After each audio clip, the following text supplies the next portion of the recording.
A code arrives on your phone, 6 digits, no explanation, just a message that says your verification code is ready. But there is one problem. You did not ask for it. Most people see that message and think someone must be trying to guess their password. So they change the password, ignore the code, or wait for the alert to disappear. But the code is not only about the password. It may be a sign that someone is already touching the part of the account most people rarely think about. The recovery path. That is the system built for the moments when ordinary access breaks. People forget passwords, phones get replaced, email accounts change, devices are lost, customers get locked out. Banks, payroll portals, shopping apps, health savings accounts, and payment platforms all need some way to decide who is allowed back in. So every account has a front door, and then it has a spare key.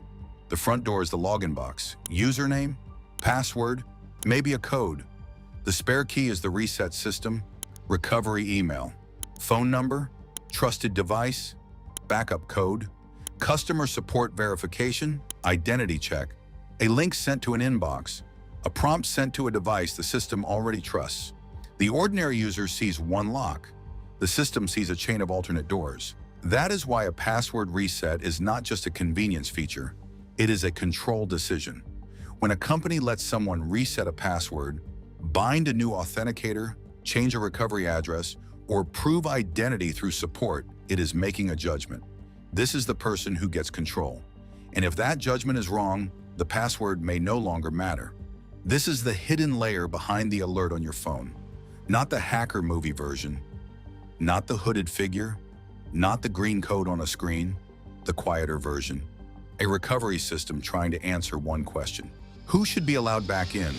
The password was supposed to answer that question, but passwords fail in ordinary ways. They are forgotten, reused, leaked, phished, mistyped, locked out. So companies built systems around the password to help people recover access. Those systems became necessary, and because they became necessary, they also became powerful.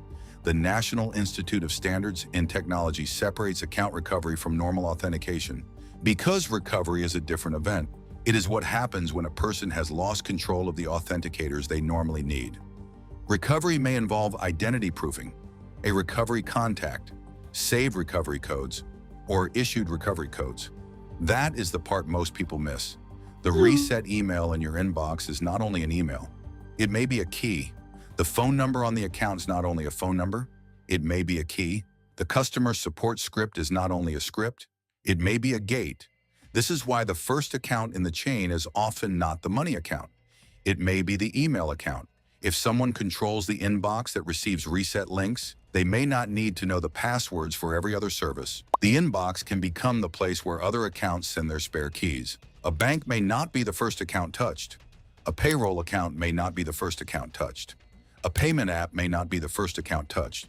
The first account may be the account that other accounts trust when something goes wrong. That is what makes recovery different from ordinary login. A login asks a simple question. Do you know the current secret? Recovery asks a different question. Can you prove you deserve a new one? And that proof can move through places the viewer does not think of as financial. An email address, a text message, a saved session, a phone number, a trusted device, a support call where the person on the other end has to decide whether the caller is real. Each one exists because users need access. Each one can also become part of the control chain. The phone number is the easiest example to see. A one-time code feels separate from money.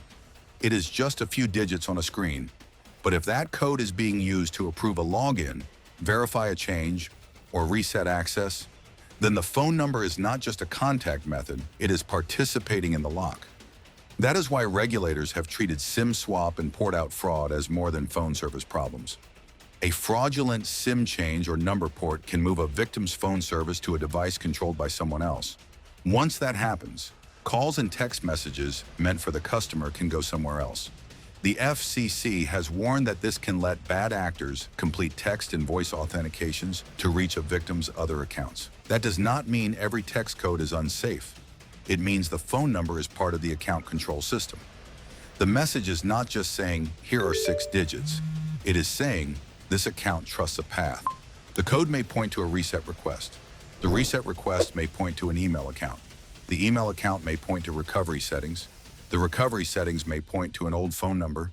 The phone number may point to a carrier account. The carrier account may point to a support process. The important thing is not that every path fails. The important thing is that the path exists. This is what institutions are designing around. Banks and financial institutions do not treat authentication as a personal habit alone. Federal banking guidance tells financial institutions to assess access risk and use authentication practices for customers, employees, third parties, and service accounts. That includes multi-factor authentication or controls of equivalent strength. That means the bank is not only thinking about your password, it is thinking about the whole access decision. Who is logging in? From where? On what device? After what change? Through what recovery path? And with what risk signal? Those questions are not visible when the viewer opens the app, but they shape what the app allows, what it blocks, what it flags, and what it asks next. The same thing happens outside banking. A payroll portal has to decide who can change direct deposit. A payment app has to decide who can add a device. A shopping account has to decide who can use stored cards. A health savings account has to decide who can access funds tied to medical spending. An email provider has to decide who can reset the inbox that resets everything else. Modern money does not sit only behind bank vaults. It sits behind login flows. And login flows have recovery flows. That is the layer the password reset reveals. The FBI has warned about account takeover schemes where criminals impersonate financial institutions, customer support, or technical support. In those schemes, a person may be manipulated into giving away login credentials, a multi-factor authentication code, or a one-time passcode. The criminal can then use those credentials, initiate a password reset, and gain control of the account. That sequence matters because it breaks the ordinary mental model. The password is not always cracked. Sometimes it is replaced. The victim is not always locked out because the password was weak. Sometimes they are locked out because the recovery decision changed who the system believes. And once control changes, the consequences can move fast. The FBI reported more than 5,100 complaints about account takeover fraud since January 2025, with losses exceeding $262 million. And in its 2025 Internet Crime Complaint Center report, the FBI recorded more than 1 million complaints reported to IC3, with more than $20.8 billion in reported losses. Those numbers do not prove that every reset message leads to theft. They prove the wider point. Account compromise is not theoretical. It is large enough that law enforcement, regulators, banks, telecom providers, and security agencies all build systems around it. The consumer sees the alert. The institution sees the risk. That difference is the episode, because the most dangerous part of the recovery layer is not that it exists, it has to exist. The dangerous part is that the viewer may not know which doors are attached to the account. They may know the password, but not the recovery email. They may know the bank app, but not the old phone number still attached to it. They may know where their money is, but not every account that can reach it. That is how the spare key becomes more important than the front door. The password reset is designed for the moment when the front door fails. But if someone else can reach the spare key first, the front door becomes secondary. This is also why some security advice can miss the deeper story. Use a strong password is not wrong, but it is incomplete. A strong password protects the login box. It does not automatically protect the email address receiving the reset link. It does not automatically protect the phone number receiving the code. It does not automatically remove old trusted devices. It does not automatically make a support process foolproof. It does not automatically stop a fake website from asking the user to hand over the code voluntarily. The account is protected by a chain, and a chain is not defined by its strongest link. It is defined by the link the system is willing to trust when access is disputed. That is why the reset message feels so small and matters so much. A password reset is one of the few moments when the account quietly admits its real structure. It shows that the account is not protected by a single secret. It is protected by a recovery map. And that map may include places the viewer does not think of as part of their financial life.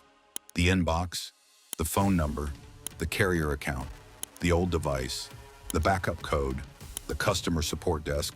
the notification address, the identity check. Each one is there to help the real owner regain access. Each one also has to be defended, because each one can become the place where the system decides who the owner is. This does not mean the viewer should panic every time a code arrives, but it does mean the code deserves a different kind of attention. Not just, did someone guess my password?